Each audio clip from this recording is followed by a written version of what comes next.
before he was shot more than 40 times. This is Democracy Now!, democracynow.org, The War and Peace Report. I'm Amy Goodman with Nermeen Sheikh.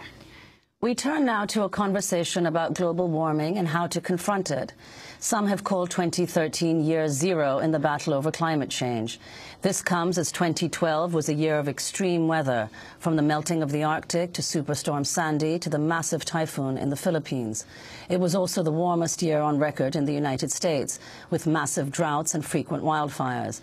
In the presidential debates, neither of the major party candidates took on climate change. But right after the election, environmentalist Bill McKibben and the group 350.org hit the road to begin a campaign focused on confronting the role of the fossil fuel industry, what McKibben calls, quote, public enemy number one to the survival of our planetary civilization. The tour has since ended, but the fossil fuel divestment campaign it launched is growing. College students on more than 190 campuses are calling on their universities to pull endowments, estimated at a total of $400 billion, out of the fossil fuel industry. Two schools, Unity College in Maine and Hampshire College in Massachusetts, have already taken action. Unity College President Stephen Mulkey explained the decision in part by saying, quote, the colleges and universities of this nation have billions invested in fossil fuels. Like the funding of public campaigns to deny climate change, such investments are fundamentally unethical. At Harvard, the school with the country's largest endowment, 72% of students voted in favor of divesting from fossil fuels, but officials have pushed back. Meanwhile, the mayor of Seattle has called on his city to strip fossil fuels from its two main pension funds, and Democratic Senator Sheldon Whitehouse of Rhode Island raised the campaign in a speech from the Senate floor last month. We are, as I've said in previous speeches, sleepwalking. As Congress sleepwalks, Americans actually are taking action on their own. In coordination with the nonprofit organization 350.org, for example, students at more than 150 colleges and universities across the country are pressing those institutions to sell off the portions of their endowment portfolios that are invested in fossil fuel companies. These students are imploring their schools to weigh the real cost of climate change against the drive for greater financial returns and divest from the polluters. This type of divestment campaign was employed effectively in the 1980s to pull investments from South Africa during apartheid. With American college and university endowments estimated to total more than $400 billion, this movement by students deserves significant attention. Democratic Senator Sheldon Whitehouse of Rhode Island speaking last month in light of the weak climate deal reached at the UN Climate Change Summit in Doha, Qatar. Many environmentalists have welcomed the fossil fuel divestment campaign as a new frontier in their activism, seeing it as, well, in the same spirit as the ongoing campaign of nonviolent civil disobedience against Keystone XL pipeline here in the U.S. and the growing Idle No More campaign in Canada for Indigenous and environmental rights. But some have raised questions about the effectiveness of a widespread fossil fuels divestment campaign. One of them is journalist Christian Parenti. Recently wrote problems with the math. Is 350's carbon divestment campaign complete? Well, to discuss this and much more, we're joined now by Bill McKibben of 350.org and Christian Parenti. Bill was just voted Vermonter of the Year by the Burlington Free Press. He is founder and director of 350.org and author of Earth, Making a Life on a Tough New Planet. He joins us via Democracy Now! Video stream from his home in Vermont. Christian Parenti, professor of sustainable development at the School for International Training, author of Tropic of Chaos, Climate Change and the New Geography of Violence. We welcome you both to Democracy Now! Happy New Year. Bill, let's begin with you. Can you lay out this campaign that 350.org it has launched around the country? Sure. And let me say that really in this case, 350 and our other groups we're working with, I think are more the kind of vector than the virus. This is really students at campuses around the country, and now others following their lead, the mayor of Seattle, religious denominations, people who no longer want to be profiting from the wreckage of the climate, and who understand not that we can bankrupt Exxon, we can't, but that we can put a ding in their public image, that we can begin to do to them what happened, say, to the tobacco industry. I think that's the reason that, say, Desmond Tutu was so pleased to hear that this work was going on. He filmed the video that we showed at those 22 big sold-out evening events in city after city after city. And he said, you know, climate change is the great moral issue since apartheid, and we need the same kind of tools to bring it to people's attention.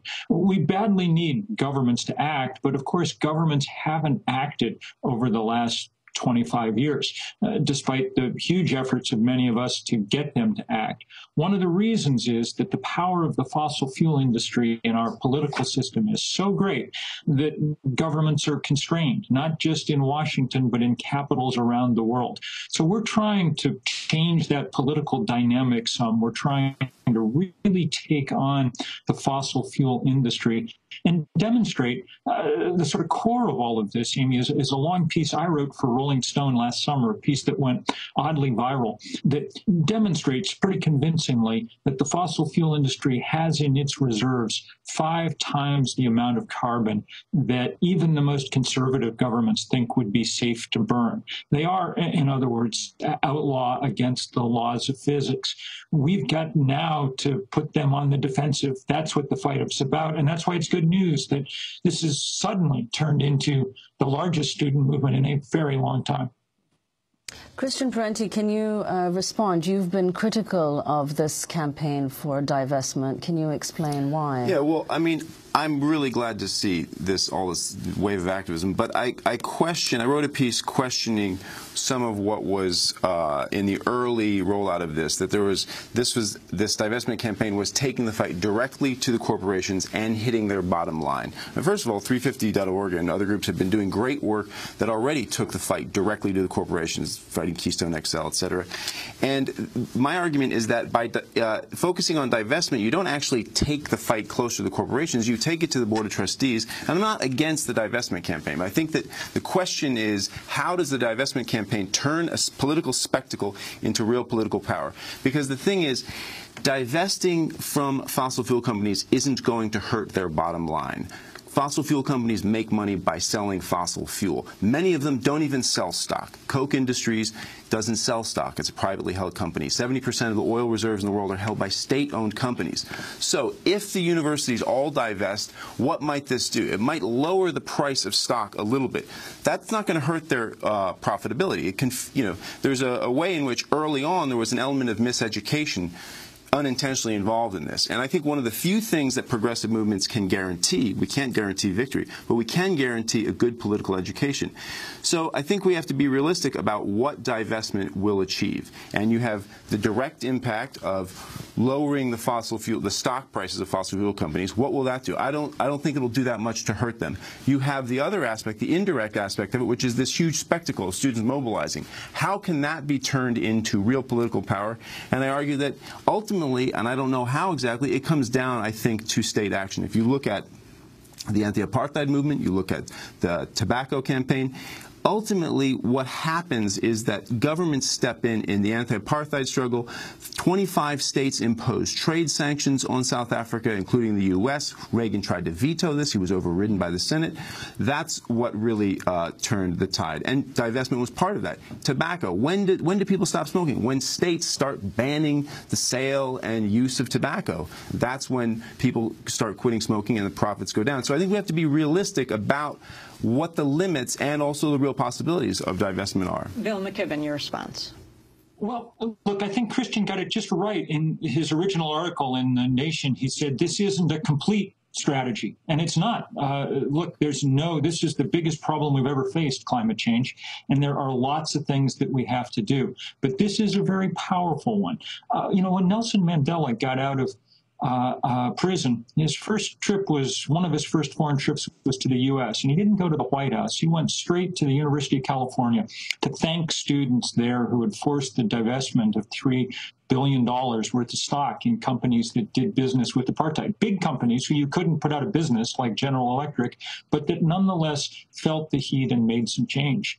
The tobacco analogy is a good one. It's not. I mean, Christian, I think, may have misspoke when he said that smoking went down when states banned the use of tobacco. No states banned the use of tobacco, but we did change the conversation in profound ways. And eventually, once public opinion leads, then states follow. I'm afraid at this point, not a good idea to wait for our so-called leaders to lead on climate change. So far, they haven't done it. But maybe we can open up, as Christian suggests, I think, some space for them to operate. If we can remove to some degree, any degree, their fear of the fossil fuel industry, which after all was the biggest player in the last election campaign. I mean, if you're an investor in a fossil fuel company, you're helping them corrupt our democracy.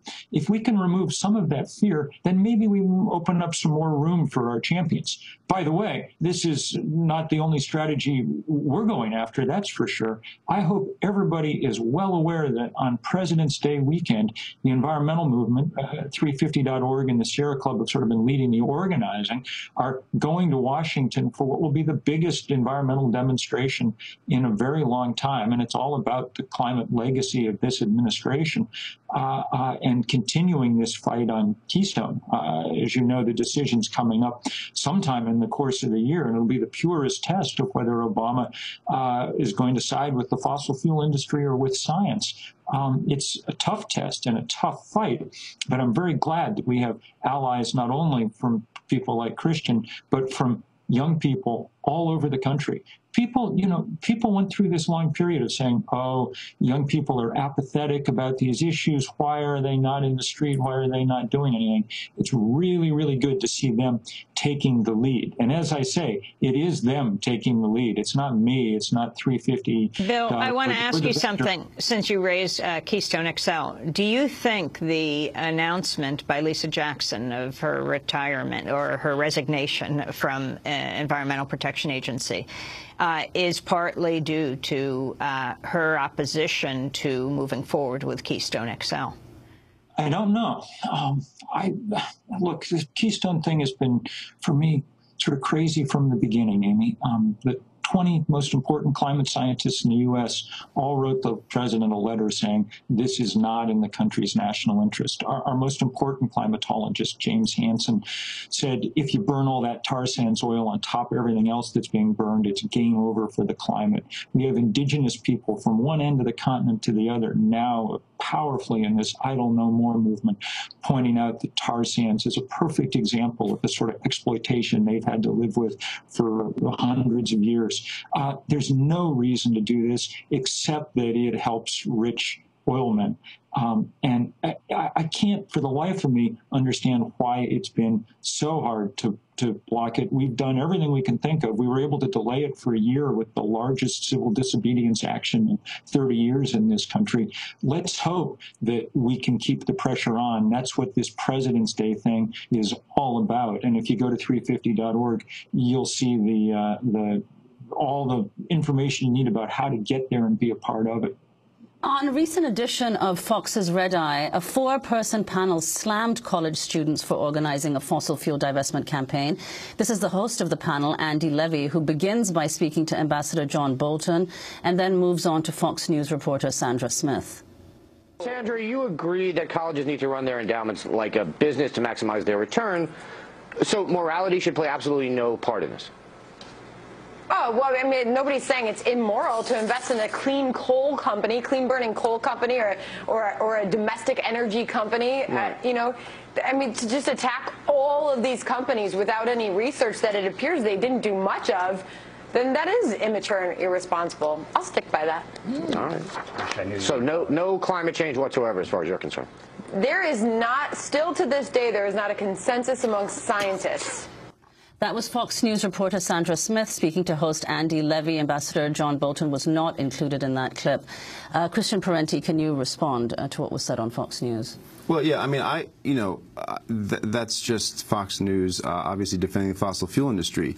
My concerns about divestment, and to repeat, I think it's great that there's mobilization. I just think we got to be realistic about what's going on. And one of the problems with this idea of stripping the social license to operate from fossil fuel companies is that it plays into a sort of, a media-oriented strategy that may not be that effective. If you think that the fossil fuel industry, the oil industry is the least liked industry in the U.S. Every year Gallup does a poll and oil is at the bottom. So they don't really have a social license to operate, and it doesn't seem to affect them. So we have to think about how to mobilize, how to leverage this mobilization into ways that are actually going to hurt the fossil fuel industry. And I think ultimately in the long term, we have to have a conversation about government, and not just about what's wrong with it and how it's broken, but what it can do and what it does do. And we have, the EPA has, the power to regulate greenhouse gas emissions under EPA versus Massachusetts. And there is, if there's enough pressure, there is legal space to really start imposing a de facto carbon tax on the economy by making it expensive to pollute. The other tool that is here already is that government spends an enormous amount of money on energy. It has an enormous fleet of vehicles, enormous fleet of buildings, and this doesn't require going to the Republicans to ask them to pony up more money for renewable energy. If the government uses its power of purchasing to pursue a big green buy, clean purchasing, that will help jumpstart a clean energy sector. And that's something that universities can do as well. I mean, I was looking at Harvard's green plan. They don't own any electric vehicles yet. I mean, okay, Harvard doesn't own that many vehicles, but that might be a place to pressure as well. But I think ultimately down the line, we have to be very realistic about the fact that the way the fossil fuel industries are going to be checked is with state power. And I commend Bill McKibben and everyone in 350 for this effort, but I'm not sure any of us are clear on how to actually get this to turn into legal power to check these firms, because it's not going to be moral suasion alone. They're not going to back off of this incredibly profitable industry because people don't like them, because people already hate them. Thanks so much for watching this report from Democracy Now!, your daily independent global news hour. We don't accept advertising or corporate funding, but rather rely on donations from viewers like you. Please make your contribution by visiting democracynow.org. We need your support today to keep bringing you this hard-hitting, in-depth reporting.